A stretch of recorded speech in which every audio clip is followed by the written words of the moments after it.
안녕하세요. DJ 라니입니다. 오늘의 사연 시작해 보겠습니다.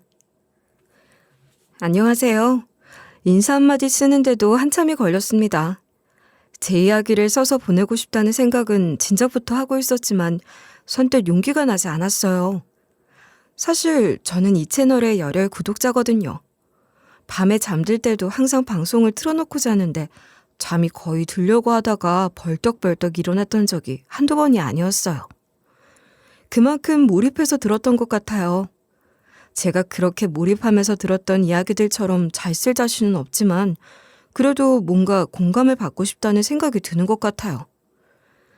제가 겪은 일은 제 입장에서는 정말이지 하늘이 무너지는 일이었습니다. 그런데도 어디 맘 편하게 제 이야기를 털어놓을 곳이 마땅치 않았어요. 혼자 속으로 끙끙 앓다 보니 후유증이 더 심했던 것 같더라고요. 그래서 이곳에 제 이야기를 공유하고 많은 분들의 공감과 격려 또 위로의 말씀도 듣고 싶어졌어요. 저는 올해 딱 50이 된 남자 정무진이라고 합니다. 놀라셨죠? 제가 듣는 이야기들도 여자분들의 사연이 절대 다수였기 때문에 더 떨리는 것 같아요. 게다가 저는 말주변도 없고 이런 걸 써본 적도 없는 무뚝뚝한 전형적인 경상도 남자라 무지 떨고 있거든요. 끝까지 들어주시면 그것만으로도 큰 위로가 될 것 같아요. 제가 사는 곳은 경상도 중에서도 구미시입니다. 거기서 전자제품 대리점을 운영하고 있어요. 한때는 현금 많이 도는 곳으로 부러울 것 없이 잘 나가던 구미였는데 지금은 대기업들이 많이 빠져나가기도 했고 경기도 그렇고 여러모로 정같지는 않죠. 그래도 뭐 그럭저럭 살만은 합니다. 제가 그리 씀씀이가 큰 것도 아니고 굉장히 현실적이고 계획적인 편이라 수입이 줄어들면 줄어든 대로 거기 맞춰서 잘 적응하는 것 같아요. 그렇기도 하지만 제가 48이 될 때까지 결혼도 안 하고 혼자 살고 있었기 때문에 그럴 수 있었던 것 같기도 하네요. 제 친구들 중에도 혼자 사는 친구들이 몇 있는데 물론 그 친구들은 다 갔다가 온 거예요. 그리고 양육비 보내주고 있는 친구들은 아무래도 사는 게 좀 빠듯하다는 걸 이해할 수 있는 거죠. 그런데 양육비 보낼 자식도 없이 이혼한 놈들이 씀씀이는 더 크더라고요. 그러니 그런 친구들이 보기에 저는 무슨 재미로 사는 놈인가 싶기도 하고 그랬을 것 같아요. 실제로 그런 얘기를 많이 듣기도 했고 말입니다. 그렇다고 뭐 아무것도 안 하고 고지식하게 저축만 하면서 사는 건 아니었고 친구놈들이랑 골프도 다니고 낚시도 하고 어울려서 술도 마시고 뭐 남들이랑 비슷하게 살았어요. 그 정도나 횟수가 과하지 않았다는 것뿐인 거죠. 아무래도 결혼도 안 하고 혼자 있다 보니 즐길 수 있는 취미에 대한 갈증은 있었어요. 그래서 이것저것 배우러 다녀보기도 하고 모임에도 나가보고 그러긴 했는데 제 적성에 딱 맞는 그런 취미를 찾는 게 생각보다 어렵더라고요. 그러다가 친구 녀석이 등산이 좋다고 하도 그러길래 한번 따라가 보게 됐어요. 야, 주말에 맨날 집에 있으면 뭐하냐? 이제 건강도 더 많이 챙기고 그래야 할 나이니까 등산을 정기적으로 다녀보는 게 어때? 혼자 다니면 심심하고 재미없어. 내가 한 번씩 나가는 등산 모임이 있는데 이번 주에 같이 가자. 등산 모임? 야, 그거 뭐 남자 여자 어울리기 좋다고 심지어 불륜이 그렇게 많다고도 하고 그런 얘기 한참 많은 게 등산 모임 아니냐? 난 그런 거 질색이다. 별로 내키지가 않네. 하여간 텔레비전이 등산 모임 이미지 다 망쳐놨다니까. 야 임마, 전국에 등산 모임이 몇 개인 줄 알아? 다 그런 건 아니란 말이야. 내가 같이 가자고 하는 그 모임은 부부가 같이 나오는 사람들도 많고 구성원들 직업이나 경제력이나 그런 것들이 평균적으로 썩 괜찮은 편이야. 분위기라는 게 무시 못하는 거잖아. 구성원들이 괜찮다 보니 모임 분위기도 전반적으로 꽤 괜찮은 것 같더라고. 너도 몇 번 안 나가봤다면서 어떻게 그렇게 잘하냐? 분위기는 개뿔. 직업 좋고 경제력 있다고 그런 거 안 한다는 보장도 없는 거지 뭐. 아무리 그래도 내가 모임 좀 다녀본 짬바라는 게 있잖아. 그 모임은 딱 보니까 건전해. 분위기 괜찮았던 것 같아서 한 번 더 나가보려고 하는 거니까 너도 같이 가자. 가는 거다. 등산 모임에 대해 갖고 있는 선입견이 좋지 않았기 때문에 처음엔 썩 내키지 않는 마음으로 나간 거였어요. 친구 녀석이 하도 같이 가자고 하니 한번 가보기나 하고 앞으로 안 가면 된다고 생각했죠 뭐. 근데 거기서 아내를 만나게 된 겁니다. 제 걱정과는 달리 친구의 추천으로 나간 등산 모임은 그런 부적절한 관계를 목적으로 모인 사람들은 아닌 것 같았어요. 친구 녀석이 한 말이 무슨 말인지 알겠더라고요. 오가는 대화도 상당히 괜찮고 말이에요. 그래서 저도 정식으로 그 모임 구성원이 되어 매주 등산을 다니게 됐죠. 오히려 친구 녀석은 또 다른 모임을 찾아 떠돌아다녔고 제가 그 모임에 정착을 하게 된 거였어요. 등산 모임 구성원은 48이나 된 총각인 저를 신기하게 여기면서 놀리기도 하고 그러는데 저는 뭐 기분 좋게 받아들였던 것 같아요. 아내는 그 모임에서 가장 어린 사람이었는데 저보다 무려 10살이나 어렸죠. 그 모임에서 유일한 처녀 총각이 아내와 저였어요. 유일한 처녀 총각이라는 타이틀로 아내와 함께 엮이는 일이 많았는데 그러다 보니 자연스럽게 더 빨리 친해질 수 있었던 것 같아요. 그런데 무진 씨는 정말 무진 씨 나이로 안 보이는 것 같아요. 나이보다 훨씬 젊어 보이세요. 전 솔직히 처음 뵀을 때 제 또래라고 생각했고 많아야 40대 초반이실 거라고 생각했거든요. 제 입으로 이런 말 하긴 좀 그렇지만 사실 제가 나이보다 좀 젊어 보인다는 얘기를 듣긴 합니다. 대리점 운영을 하면서 직원들에게만 맡기는 게 아니라 제가 직접 매장에서 손님 응대도 하고 그러거든요. 아무래도 직업적으로도 용모 단정이라고 하나요? 그렇게 신경을 좀 썼던 것 같아요. 역시 관리를 정말 잘하셨나 봐요. 자기 관리 잘하는 남자 멋있죠. 스타일이 좋으셔서 더 젊어 보이셨던 것도 있는 것 같아요. 제가 이래봬도 젊을 때는 옷도 좋아하고 나름 멋을 좀 내봤던 사람입니다. 근데 그런 것들도 다 젊을 때 한때 그랬다는 얘기고 지금은 그렇진 않지만 나름대로 운동도 하면서 관리를 해왔다고 할 수는 있어요. 그래도 희진 씨 같은 분들 눈에는 그냥 아저씨죠 뭐 아저씨. 아저씨라뇨. 그런 느낌 정말 1도 없어요. 진심. 결혼을 안 하셨다는 것도 이미지에 확실히 영향을 끼치는 것 같더라고요. 여자들은 더해요. 제 친구들 중에도 결혼한 친구들이랑 결혼도 안 하고 아기도 안 낳아본 친구들을 비교하면 확실히 결혼 안 한 친구들이 어려 보여요. 예쁘고 안 예쁘고를 떠나서 말이에요. 그래서 희진 씨가 이렇게 어려 보이면서도 예쁘신 거군요?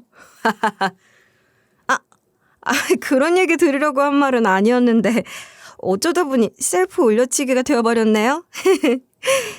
그래도 어리고 예쁘게 봐주셔서 감사합니다. 10살이라는 나이 차이가 느껴지지 않을 정도로 아내는 제게 잘 맞춰줬던 것 같아요. 무슨 말을 해도 다 받아줬고 또 말만 하면 그렇게 까르르 까르르 잘 웃어주더라고요. 그런 여자에게 반하지 않는 게 더 이상한 거죠. 그렇게 연애를 시작했고 2개의 계절을 함께 보내고 결혼을 결심하게 됐습니다. 아내와의 결혼 생활은 정말 좋았어요. 이 나이 먹고 신혼생활에 대한 환상 같은 것이 있지도 않았고 친구놈들 사는 걸 보면서 딱히 부럽지도 않았거든요. 그런데 이 좋은 걸 왜 진작 하지 않았나, 더 일찍 만났으면 더 좋았을 거라는 생각을 할 정도로 아내와의 결혼 생활이 만족스러웠어요. 이런 게 행복이구나. 나는 이제껏 인생을 모르고 살았구나 싶었고 이제라도 제게 나타나준 아내에게 고마운 마음으로 더 잘해주고 싶다는 생각뿐이었습니다. 그런데 몇 달이 지나면서 아내와 맞지 않는 게 서서히 드러나기 시작하더라고요. 그렇다고 뭐 사사건건 그랬다는 것도 아니고 좋았던 게 다 단점이 되더라는 뭐 그런 것도 아니었어요. 딱 한 가지 안 맞는 게 있었는데 그게 뭐냐면요. 아내가 멀쩡한 물건을 너무 잘 갖다 버린다는 거였어요. 그게 뭐 낡은 옷가지나 그릇 같은 걸 갖다 버리는 거면 그러려니 할 텐데 심지어 집에 있던 가전들을 갖다 버리더라고요. 아니, 상식적으로 가전제품 같은 걸 함부로 그렇게 막 갖다 버리고 그러는 건 아니지 않나요? 제일 처음 없어진 게 제 면도기였어요. 여보, 내 면도기 못 봤어? 있어야 하는 자리에 없네. 청소하다가 다른 곳으로 치웠어? 면도기요? 거기 세면대 옆에 있잖아요. 좀 전에도 봤는데. 아니, 그 날 면도기 말고 전기 면도기 말이야.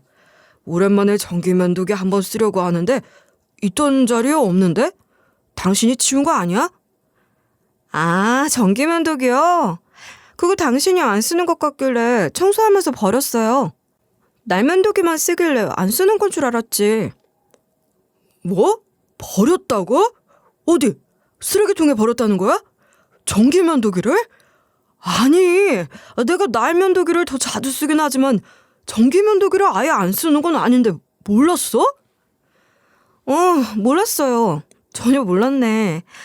보니까 사용감도 전혀 없고 오래된 것 같아 보여서 버렸지. 내가 잘못했나 보다. 미안해요. 아니, 그게 완전 신제품 60만 원도 넘는 건데 몇 번 쓰지도 않은 걸. 아니, 그리고 상식적으로 전기 면도기 같은 걸 그냥 막 쓰레기통에 갖다 버리고 그러는 건 아니지 않아? 나한테 한번 물어보기라도 했어야지. 욕실 수납장 안에 넣어놓은 거라서 걸리적거리는 것도 아닌데 그걸 굳이 찾아내서 버렸다고? 미안해요. 난 정말 몰랐어. 그냥 청소하다가 눈에 보이길래 치운다고 치운 건데. 그런데 당신이 이렇게 막 화내면서 다그치니까 좀 무섭기도 하고 내가 뭘 그렇게 잘못한 건가 싶어서 서럽기도 하고 그러네. 내가 그깟 전기 면도기만도 못해? 그거 하나 버렸다고 이렇게까지 하냔 말이에요. 알았어요. 앞으로 당신 물건은 꼭 물어보고 정리할 테니까 그만해요. 사실 그날은 저도 황당하기도 하고 짜증이 좀 나서 언성을 높였던 게 있어서 아내가 그렇게 토라지듯이 말하니까 또 미안하기도 하고 안쓰럽기도 하고 그렇더라고요. 그래서 다음부터는 그러지 말아라 하는 것으로 잘 마무리하고 달래면서 넘어갔죠. 그런데 그렇게 시작해서 헤어드라이어, 토스터, 서큘레이터, 공기청정기, 가습기, 전기장판, 자잘한 가전제품들을 자꾸만 갖다 버리는 거예요. 도대체 이게 몇 번째야? 집에 버릴 것들을 쌓아놓고 사는 거 아니야. 내 물건들이 다 그렇게 버려야 할 정도로 낡아 보였어? 그럴 리가 없지. 내가 누구야? 나 전자제품 대리점 하는 사람이야. 내 집에서 내가 쓰던 전자제품들 중에는 버릴 물건이 하나도 없으니까 제발 그렇게 갖다 버리지 좀 마. 그러지 말라고 얘기한 게 벌써 몇 번째냐고. 아무리 얘기를 해도 자꾸 갖다 버리는 이유가 뭐야? 당신 이거 병이야? 무슨 그런 증후군 같은 일종의 병이 있는 거 아니냐고. 오죽하면 내가 그런 병이 없는지 찾아보기까지 했다. 뭐라고요? 병? 그런 병이 어딨어요? 아니, 그럼 지금 나한테 무슨 정신병 같은 게 있다는 거예요? 내가 무슨 냉장고를 갖다 버렸어? 텔레비전을 갖다 버렸어? 자재구랑 가전 몇 개 버렸다고 와이프를 정신병자 취급하는 게 말이 돼요? 정말 너무하는 거 아니냐고요. 내가 언제 정신병이라고 했어. 그런 것도 아닌데 오버하지 마. 병이 아니면 대체 왜 그러냔 말이야. 일부러 그래? 나 화나게 하려고 일부러 그러는 거야? 멀쩡한 것들을 다 갖다 버려놓고 뚜렷한 이유를 설명하지도 못하는데 이걸 내가 어떻게 받아들여야 하냔 말이야. 이해해주고 싶으니까 설명을 좀 해봐. 됐어요. 당신은 이미 나를 정신병자라고 생각하고 있는 거잖아. 그런 사람한테 내가 무슨 설명을 어떻게 해요? 내가 뭐라고 해도 당신은 이미 나를 이상한 여자 취급을 하고 있다고요.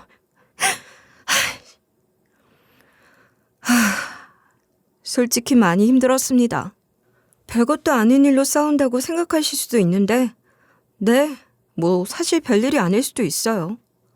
그런데 그러지 않겠다고 하고서 같은 일을 자꾸만 반복하니까 못마땅했죠. 화도 나고 짜증도 많이 났어요. 솔직히 결혼하기 전에 그런 걸 알았다면 결혼까지 오지 못하고 헤어졌을 것 같기도 하더라고요. 그렇지만 늦은 나이에 진정한 행복을 느끼게 해준 내 여자를 만난 거라고 생각했던 만큼 그런 문제로 헤어지자고 할 수도 없었죠. 그게 제게는 더 큰 스트레스가 됐던 것 같기도 합니다. 그런 갈등을 겪고 있던 중 아내가 나이 40에 임신을 한 거예요. 아내가 40, 제가 50에 생긴 아이인 겁니다. 얼마나 기뻤겠어요. 결혼을 하면서도 아이 문제에 있어서는 말을 아꼈거든요. 둘 다 나이가 있다 보니 장담할 수 없는 일이고 실수 같은 것도 제가 함부로 이야기할 수 있는 문제는 아니라고 생각했어요.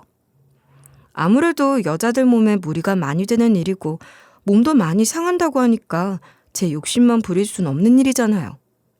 그리고 사실 자식에 대해서는 이미 마음을 비우고 내려놓은 지 오래되어서 애를 꼭 낳아야 한다는 생각도 없었어요. 자연스럽게 생기면 감사한 일이고 아니면 할 수 없는 거라고 생각했던 것 같아요. 그런 상황에서 찾아온 아이였으니 너무나 반가웠고 또 감사했습니다. 40이라는 나이는 출산은 물론이고 임신 기간을 버티기에도 쉬운 나이는 아닐 거예요. 힘들어하는 아내가 안쓰러웠고 그렇게 다시 애틋한 마음이 많이 생기게 되더라고요. 아내도 몸이 힘들어서 그러는지 갖다 버리는 습관도 많이 고쳐졌고 그렇게 저희 부부 사이는 다시 좋아졌습니다. 아내는 마당에 작게 꾸민 화단을 가꾸는 것으로 태교를 하는 것 같았어요. 사실 저도 아파트에서만 쭉 살다가 아내와 결혼하면서 단독주택에 신혼살림을 차렸거든요. 같이 등산을 다니면서 보니까 희진 씨가 유난히 꽃나무나 들꽃에 관심이 많은 것 같던데 그렇죠? 그래서 신혼집으로 마당 있는 집을 고르면 어떨까 생각하고 있어요. 어때요? 와, 정말요? 우진 씨는 사람을 감동하게 하는 방법을 잘 아는 것 같아요. 어떻게 그런 생각을 다 했어요? 정말 너무 좋고 너무 고맙고 또 정말 너무 행복해요. 마당이 넓지 않아도 돼요.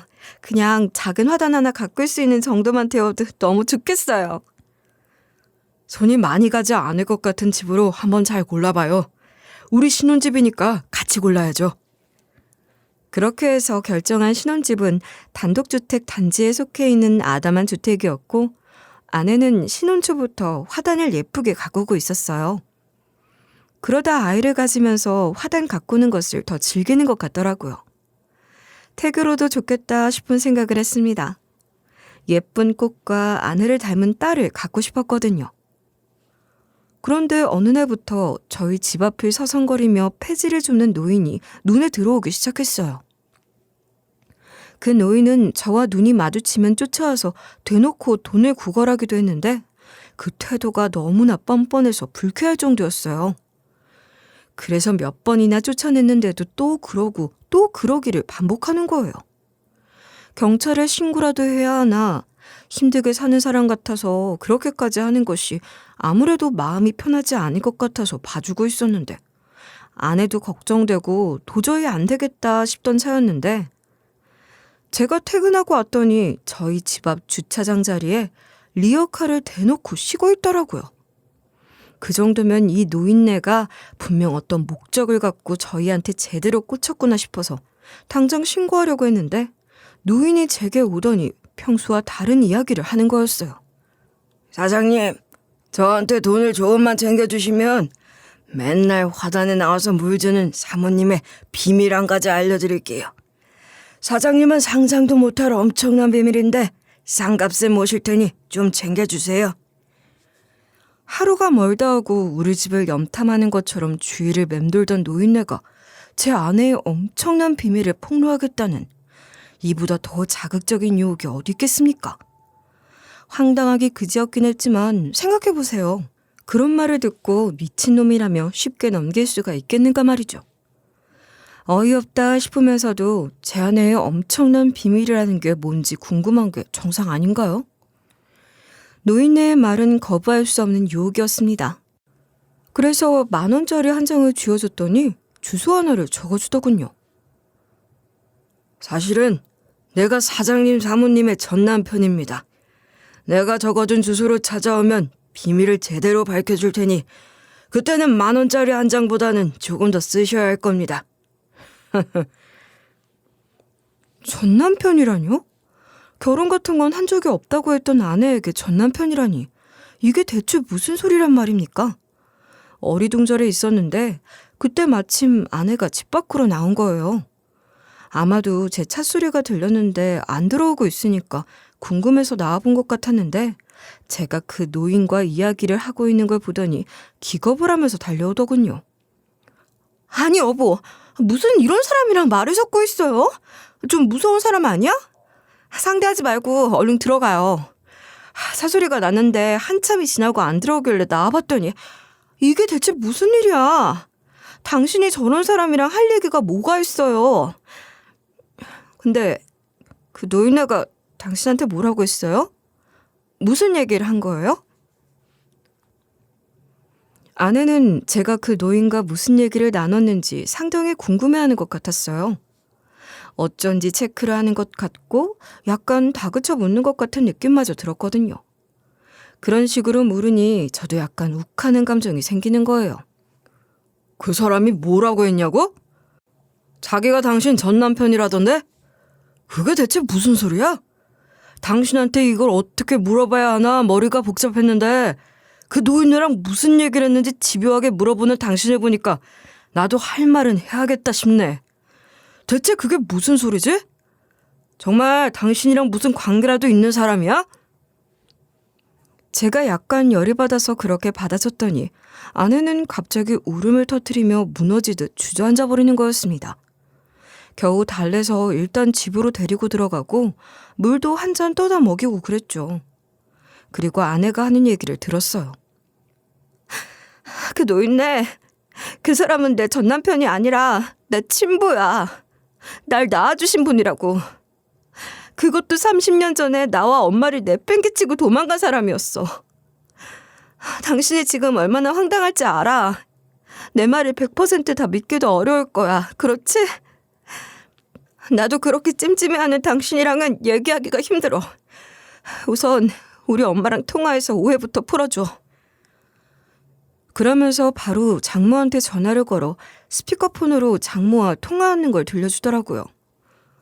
엄마, 그 사람이 또 나타났어. 엄마한테도 연락이 왔던 거야?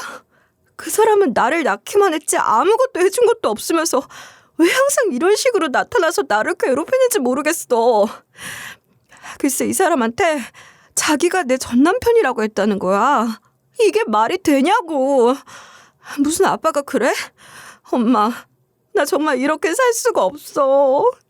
정서방이 나를 어떻게 생각하겠냔 말이야. 그래서 지금 정서방이랑 같이 엄마한테 스피커폰으로 전화 건 거야. 뭐야? 그 인간이 정서방을 찾아갔다는 거야? 제정신이 아닌 거지. 미친 인간이라니까. 내가 그 인간을 데리고 같이 죽든지야 끝이 나려나. 아이고, 어떤 미친놈이 친딸 전 남편이라면서 사위를 찾아가느냔 말이야. 너 괜찮니?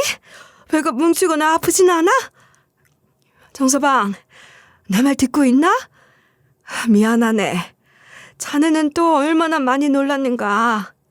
그런데 그렇다고 우리 희진이 의심하면 절대 안 되네. 전 남편이라니 경을 칠 소리야. 그 미친 인간이 지 자식 인생 말아먹어서라도 돈 몇 푼 챙기려고 그러나 보네. 내가 해결할 테니 걱정 마. 나한테도 찾아왔었는데 정신이 오락가락하는 건지 이상한 소리를 해대길래 찬물 한 가지 퍼붓고 내쫓았거든. 아무리 정신이 오락가락한다고 해도 그렇지 이런 식으로 나오는 거면 가만히 내버려둘 수 없지 않겠는가. 내가 알아서 정신병원에 쳐넣기라도 해야 하는 거 아닌지 모르겠어. 그럼 무슨 치매 같은 거라도 걸리신 건가요? 겉으로 보기엔 아주 멀쩡하던데요. 행색이 좀 남루하시긴 했지만 정신에 문제가 있는 사람처럼 보이진 않았거든요. 치매 같은 건 아니고 그 일종의 정신분열? 뭐 그런 거라고 들었어. 그냥 시도 때도 없이 이상한 헛소리를 해대는 거야. 젊을 때도 그렇게 거짓말을 반복듯이 하고 그 뭐라고 하더라? 맞다 그래. 그 허언증이 심했어. 그렇게 아무 말이나 되는 대로 짓거려대더니 기어이 저 지경이 된 거 아닌가 싶어. 엄마, 나 이렇게 못 살아. 정서방 오해 풀어야 하니까 사진 같은 거라도 하나 보내줘. 전화 끊고 바로 보내주세요. 나도 그렇고 이 사람도 이런 찜찜한 마음으로는 일초도 더 있고 싶지 않단 말이야. 그래, 알았다. 한 집에서 1시간이 워낙 짧아서 남아있는 사진도 거의 없지만 찾아서 보내마. 정서방, 우리 희진이 오해하면 안 되네. 내가 사진 보내줄 테니까 그거 보고 오해 풀게. 그리고 우리 희진이 불쌍하게 여겨주면 고맙겠어. 아빠 사랑 한번 제대로 받지도 못하고 외롭게 자랐는데 이제 와서 이런 일까지 겪는 게 안쓰럽지 않은가. 그리고 장모는 금방 사진 한 장을 보내왔더군요. 그 사진은 장모가 그 노인과 젊은 시절을 다정하게 찍은 사진이었어요. 사진 속에 장모와 함께 있는 남자는 그 노인이 확실했습니다. 지금은 늙고 살이 좀 빠져서 그렇지 생김은 그대로더군요. 장모와 아내가 그렇게까지 하니 저도 그 사람이 아내의 친부라는 사실을 믿을 수 있었어요. 겉으로 보기에는 정말 멀쩡해 보였는데 정신이 이상한 사람이라니 저도 깜빡 속은 것 같더라고요. 그래, 알았어. 이제 당신이랑 장모님 말 믿을 테니까 걱정하지 말고 그만 울어. 이렇게 울다가 진짜 병나겠어. 그 사람이 다시 나타나서 또 무슨 해코지를 한다거나 이상한 소리를 하면서 접근하려고 하면 그땐 경찰에 신고해서 접근금지 가처분 신청을 하든지 그러면 되니까 아무 걱정 마. 장모님께도 그렇게 말씀드리고 문제가 더 심각해질 것 같으면 진짜 정신병원 같은 데라도 알아봐야지 어쩌겠어. 그렇게 아내를 안심시키고 달래는데 한참이 걸렸어요. 근데 그 노인이 제게 알려준 주소에 대해서는 아내와 장모에게 이야기하지 않았습니다.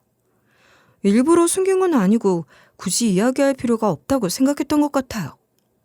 정신이 오락가락하는 노인네가 준 거라는 생각에 대수롭지 않게 여기려고 했던 것 같기도 하고 말이에요. 그런데 밤에 자려고 하는데 자꾸 생각이 나는 거예요. 신경을 끄려고 했는데 맘처럼 안 되더라고요. 아무리 오해가 풀렸다곤 해도 아내의 전남편이라는 폭탄 발언은 확실히 보통 얘기가 아닌 거죠. 후유증이 좀 있었던 것 같아요. 그래서 다음 날 동생이 핸디 청소기를 봐달라고 대리점으로 온다길래 동생이랑 이야기를 좀 하게 됐어요. 저희 집은 저와 동생 이렇게 형제가 전부인데 저희 둘 다 밖에서는 과묵한 편이지만 둘이 있을 땐 자매들 마냥 시시콜콜 수다를 잘 떠는 사이거든요. 동생을 만나기 바로 전날 그런 일이 있었으니 당연히 그 얘기를 하지 않았겠어요? 그래도 오해가 풀려서 다행이네. 형수님도 많이 놀라셨겠다. 홀몸도 아니시고 한참 조심하셔야 할 시기 아니야? 형, 그런데 아무래도 찜찜한 건 남기지 않는 게 좋은 거야. 그 주소로 한번 가보는 게 좋을 것 같아. 아무래도 그게 맞는 걸까? 사실 찜찜한 게 다 사라진 건 아니긴 해. 당연하지. 그런 소리를 들었는데 쉽게 지워질 얘기는 아니잖아. 지금 이렇게 나한테 얘기를 하는 것만 봐도 뭔가 찜찜한 게 남아있는 거야. 내가 유난히 찜찜하게 남겨두는 걸 못 참는 성향이긴 하지만 이번 일은 그냥 넘기기엔 너무 큰일 같아서 그래. 형 자신을 위해서도 그렇고 형수님을 위해서도 확인을 하고 찜찜한 마음을 다 털어버리는 게 좋을 것 같아. 그래, 너랑 얘기도 하고 네 얘기를 들으니까 그게 맞는 것 같아. 믿져야 본전인데 속는 셈 치고 확인을 하는 것이 후회가 없을 것 같네. 괜히 나중에라도 와이프 의심하는 일 생기지 않길 바라거든. 그런 마음으로 확실히 해두는 게 맞는 거야. 그렇게 저는 그 노인이 준 메모에 적힌 그 주소를 찾아갔던 거죠. 그런데 제가 거기서 뭘 봤는지 짐작이 되시나요? 제 아내라는 여자가 거기서 두 집 살림을 하고 있었습니다. 노인네가 준 주소는 5층짜리 연립아파트 단지였어요. 메모에 적힌 동으로 걸어가고 있었는데 1층 어느 집이 거실창을 통해 집안이 훤히 들여다 보이더라고요. 확실히 1층은 사생활 보호가 안 되는구나 싶었는데 거실지나 주방에 제 아내가 서 있는 게 보였어요. 그리고 거실 소파에는 40대 초중반으로 보이는 남자가 눕듯이 앉아 있었죠. 노인이 준 주소를 보니 103호 1층에 맞더군요. 단지 제 아내가 그 집에 있었고 그 집에 제 아내보다 조금 더 나이가 많아 보이는, 그러니까 제 아내와 남녀관계로 엮일 법한 남자가 있었기 때문에 지레 짐작으로 아내가 두 집 살림을 하고 있다고 그렇게 생각해버린 건 아니에요. 제가 그렇게 경솔한 사람은 아니거든요. 어떻게 생각하면 그 순간에는 아마도 현실 부정을 하려는 방어기제가 작동했던 것 같기도 해요. 아내가 무슨 봉사활동 같은 것을 하고 있었나 싶은 생각을 먼저 했던 것 같거든요. 어쩌면 제 아내도 그곳에서 저를 마주한다면 그런 식으로 둘러댈 작정으로 또 머리를 굴릴지도 모를 일이죠. 그래서 저는 조금 거리를 두고 집 밖에서 거실 창을 통해 집안 상황을 살펴보기로 했어요. 제 아내는 주방에서 설거지를 하고 있더라고요. 뒷모습만 봐도 바로 알 수 있었어요. 제 아내잖아요. 그걸 못 알아볼 리가 없죠. 설거지가 끝났는지 아내는 소파에 누워있는 남자에게 가서 어깨를 살짝 때리더니 인간아, 언제까지 누워있을래? 애들 공부 좀 봐달라니까? 하는 거였습니다. 창문을 조금 열어둔 것인지 대화 소리가 거의 다 들렸거든요. 그 남자는 술을 얼마나 마신 건지 소파 옆에도 술병이 몇 개나 놓여 있었고 이미 많이 취한 것처럼 보였어요. 옷도 제대로 안 갖춰 있고 소파에 비스듬히 누워있는 꼬락서니가 한눈에 어떤 류의 인간인지 짐작이 되고도 남았죠. 그러다가 제 아내가 그런 잔소리를 하니까 옆에 내 손은 더럽게 맵네. 이리 와. 하면서 제 아내를 더듬거리는 겁니다. 그런데 제 아내는 소스라치게 놀라기커녕 손을 찰싹 때리면서 철딱서니 어깨 굴지 마. 애들 방에 있는 거 몰라? 그러더군요. 두 사람 사이의 스킨십도 오고 가는 이야기들도 너무나 자연스러워 보였죠. 혼란스러운 와중에 방에서 사내아이 둘이 나오더니 제 아내를 보고 엄마라고 부르는 것을 들었습니다. 확인 사살. 게임 끝. 더 지켜볼 것도 없이 모든 것이 확실해지는 순간이었어요. 저는 우선 너무 놀랐고 충격을 심하게 받아서 당장 뭘 어떻게 해야 할지 멍한 상태였던 것 같아요. 그 여자 머리채를 잡고 흔들어줘야 하나 싶었는데 모든 것이 머릿속에서 뒤엉켜 복잡하기만 했고 아무것도 할 수가 없었어요. 그렇게 멍한 상태로 창밖에 서 있는 저를 먼저 발견한 건 두 사내아이 중 형으로 보이는 아이였어요. 밖에 누가 쳐다보고 있다고 손으로 가리키니까 집안에 있던 사람들이 일제히 저를 쳐다보는데 제 아내는 저를 알아보고는 외마디 비명을 지르더군요. 그 비명 소리를 듣고 누군가가 또 방에서 나왔는데 글쎄 제게 주소를 가르쳐준 그 노인이었습니다. 그 노인은 저를 보더니 드디어 왔구먼 잘 찾아왔네 하면서 들어오라고 손짓을 하더니 친절하게도 문을 열고 복도로 마중까지 나오더라고요. 하도 기가 차서 뭐부터 물어보고 확인을 해야 하는 건지도 분간이 안 됐어요. 이게 대체 내가 지금 뭘 보고 있는 거지? 난 지금 머리가 터질 것 같아서 뭘 어떻게 물어봐야 하는 건지도 모르겠으니까 설명을 해봐. 무슨 설명이 필요해? 딱 보면 몰라? 내가 이 여자 서방이고 애새끼 둘 낳고 데리고 살다가 버렸는데 지발로 또 찾아오는 걸 어떠겠어? 조용히 못해? 닥쳐! 네가 무슨 할 말이 있다고 나서는 거야? 여보, 그게 아니에요. 그게 아니고 그래요. 이미 당신이 다 봤으니까 변명을 하진 않을게. 저 논팽이 불안당 같은 놈이랑 혼인신고도 하지 않고 살았어요. 사실은 관계로 살면서 애를 둘이나 낳았는데 그러면서도 호적 정리를 안 했어요. 다 참고 살았는데 술만 먹고 오면 손찌검에 정말 더 이상은 참을 수가 없었어. 견딜 수가 없어서 도망치듯이 이 집에서 나왔고 다 잊고 살려고 했어요. 됐어. 그딴 얘기는 듣고 싶지도 않고 궁금하지도 않아. 그러니까 그래서 언제부터 두 집 살림을 한 건지나 말해.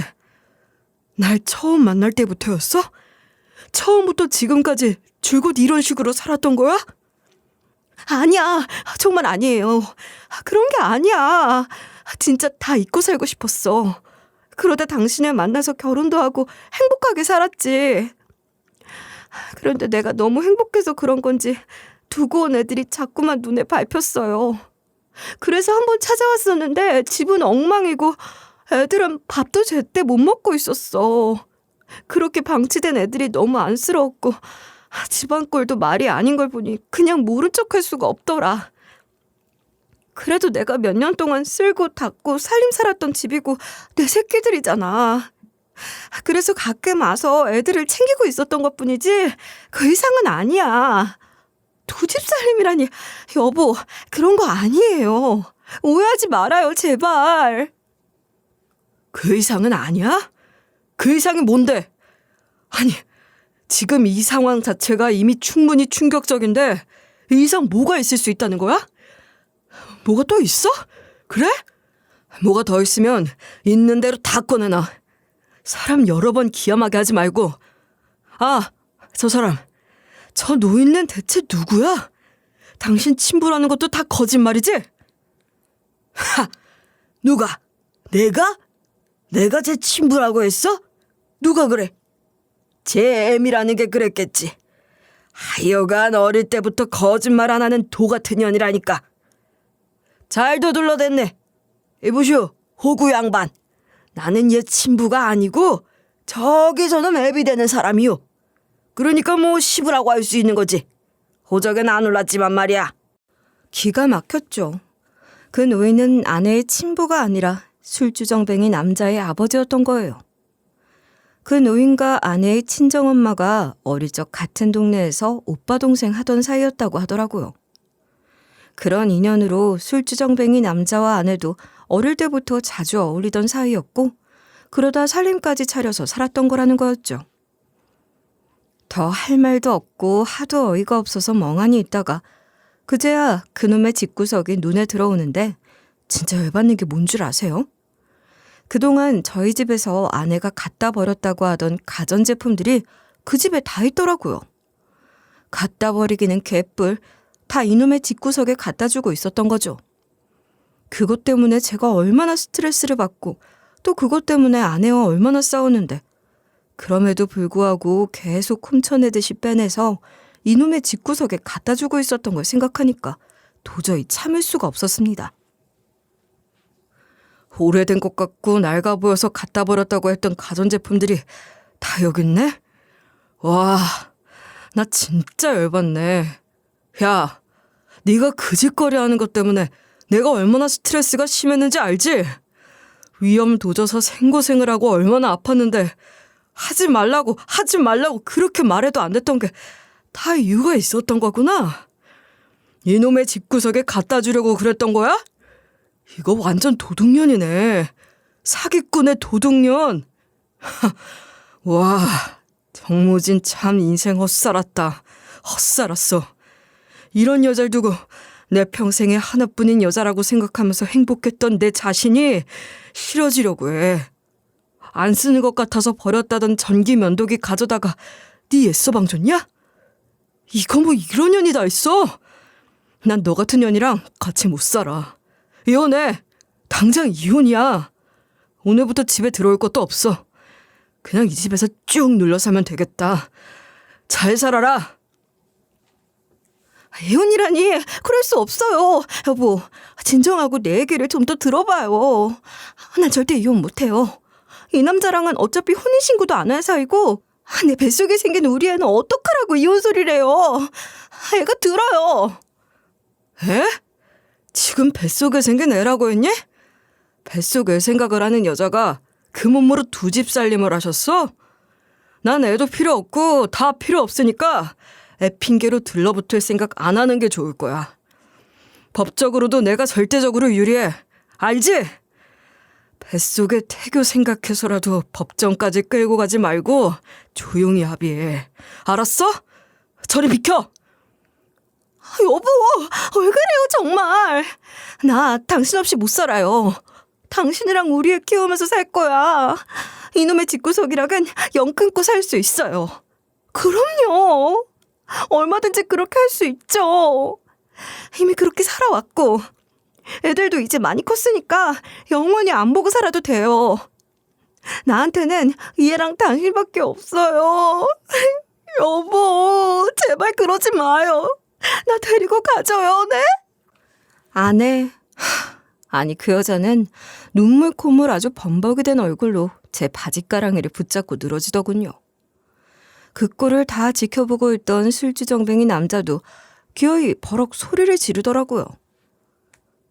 지금 내 집에서 뭐하는 짓거리야? 꼴사 나와서 볼 수가 없네. 이놈의 집구석 안 보고 얼마든지 살 수 있어?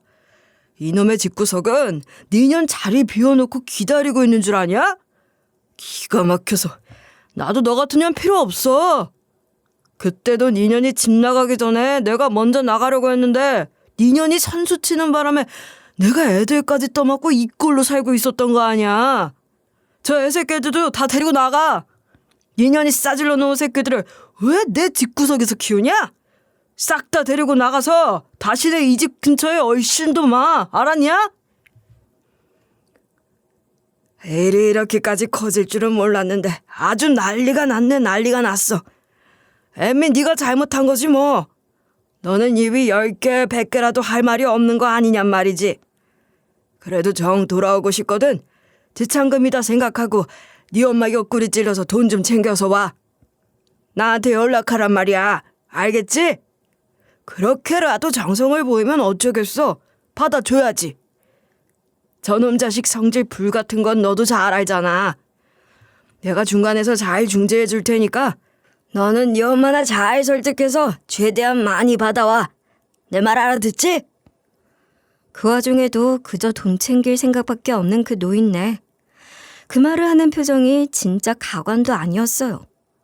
뭐 이런 콩가루 같은 집구석이 다 있나 싶었고 이 꼴 저 꼴 더 보는 것도 싫고 상종도 하기 싫어서 나와버렸죠. 그렇게 집으로 돌아왔고 저는 바로 그 여자의 짐을 다 싸서 그 여자 친정으로 보내버렸습니다. 아, 짐과 함께 이혼 소장도 같이 보냈죠. 처음엔 그 술주정뱅이랑 살던 그 집으로 보내버릴까도 했는데 나중에 뭐 받았네 못 받았네 여러 소리 나오는 것도 싫고 그 인간들과 엮이고 싶지도 않아서 그 여자 친정으로 보냈던 거예요. 그리고 아내고 장모고 간에 아무리 연락해도 받아주지 않았습니다. 정말이지 꼴도 보기 싫었고 목소리도 듣고 싶지 않았거든요. 그런데 장모에게서 아내가 진통이와 병원으로 가고 있다는 연락을 받았어요. 아무리 그래도 자네 자식이지 않은가. 얼굴은 봐야 하지 않겠어? 지금 병원으로 가는 길이니까 자네도 지금 병원으로 와주면 좋겠어.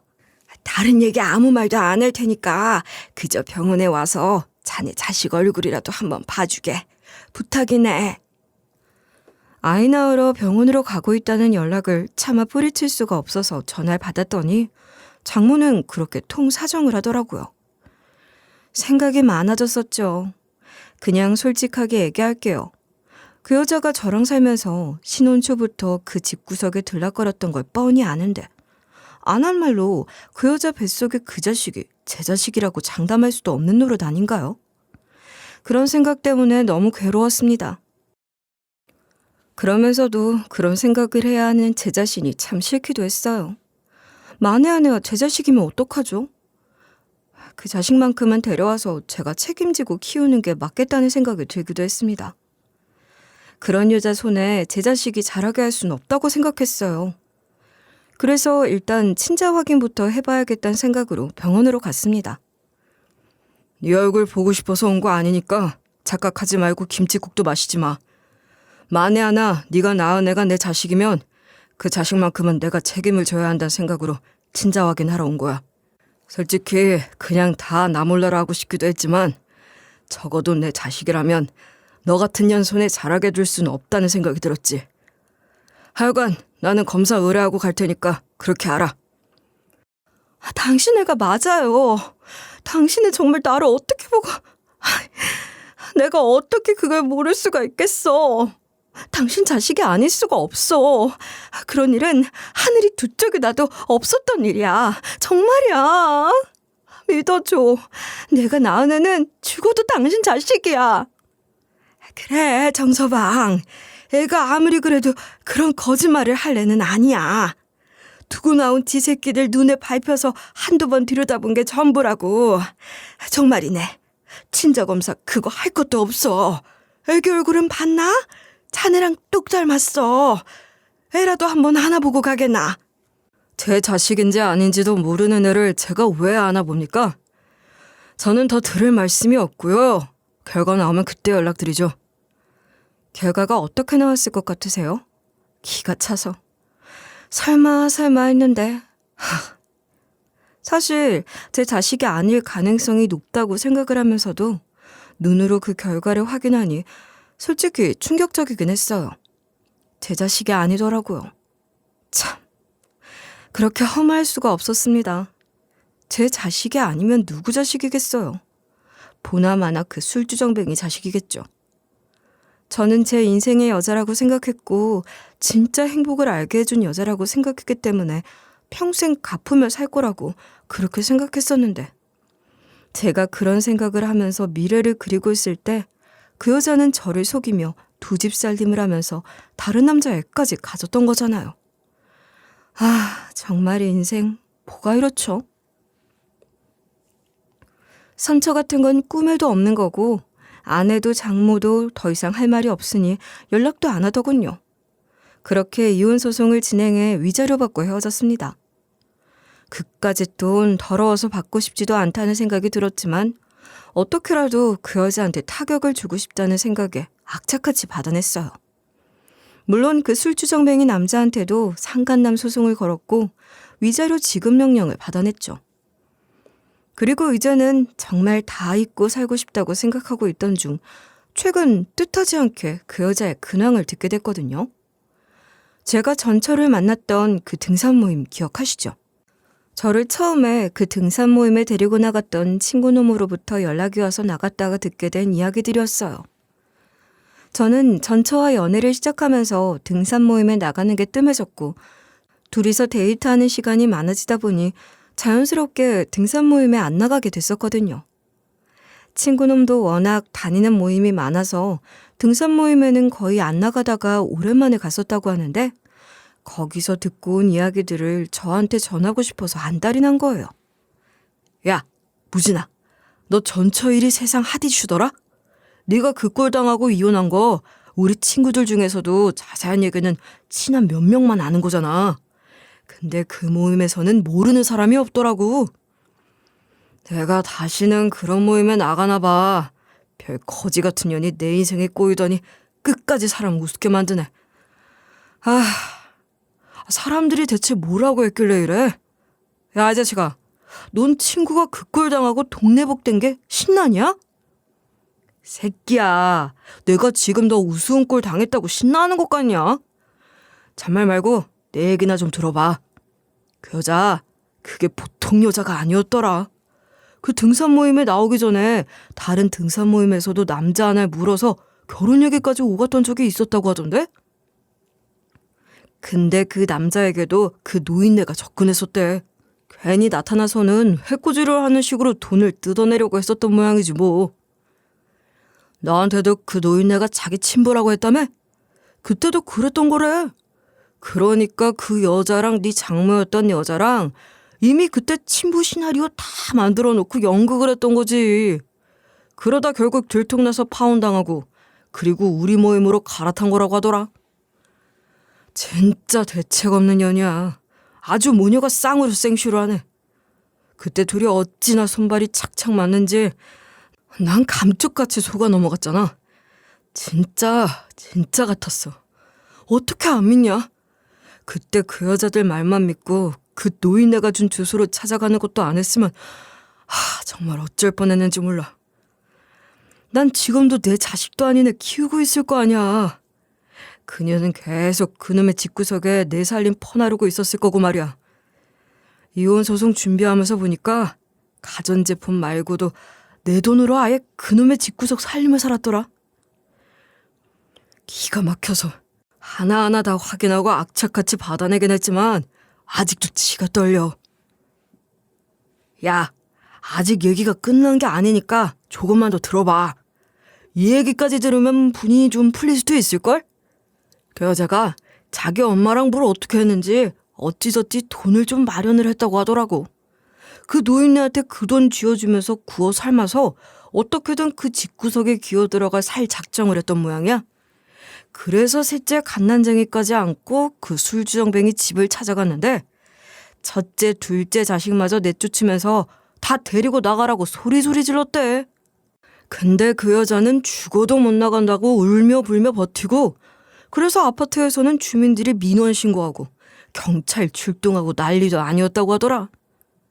하여간 그 여자는 그렇게 맨몸으로 쫓겨나왔대. 더 웃기는 건 그 술주정뱅이 남자가 너한테 줘야 하는 상간남 위자료도 그 여자한테 책임지라면서 아주 미친 듯이 소리 지르고 그랬다더라. 어때? 그 여자의 말로를 들으니 그래도 기분이 좀 낫지 않아? 뭐 그래, 그나마 좀 고소하다고 해야 할까. 뿌린 대로 걷었으니 당연한 거라고 해야지 뭐. 그래도 잘 먹고 잘 살고 있는 건 아니라니 기분이 좀 나아지는 것 같긴 하다. 그 여자는 뭐 자기 엄마랑 애 셋까지 5 식구 아웅다웅 살겠죠. 어디서 또 어리숙하고 마음 좋은 남자 하나 물어서 그 사람 인생 망칠 생각이나 하지 말고 열심히 살길 바라네요.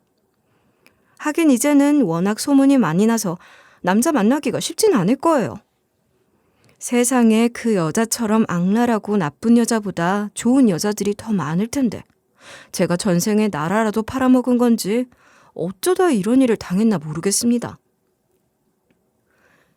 그렇지만 그런 여자인 줄도 모르고 제 자식도 아닌 자식한테 정주면서 키웠으면 어쩔 뻔했나 싶어요. 그 생각만 하면 지금도 오금이 저릴 정도로 아찔해요. 그렇게 되기 전에 그 여자 실체를 알게 됐으니 얼마나 다행인가요? 그렇죠? 저 진짜 마음고생 심했습니다. 끝까지 들어주신 고마운 여러분, 지금 제 이야기를 듣고 있는 여러분이 제 속까지 후련해지게 그 여자 욕 좀 해주세요. 응원도 부탁드리고요. 감사합니다.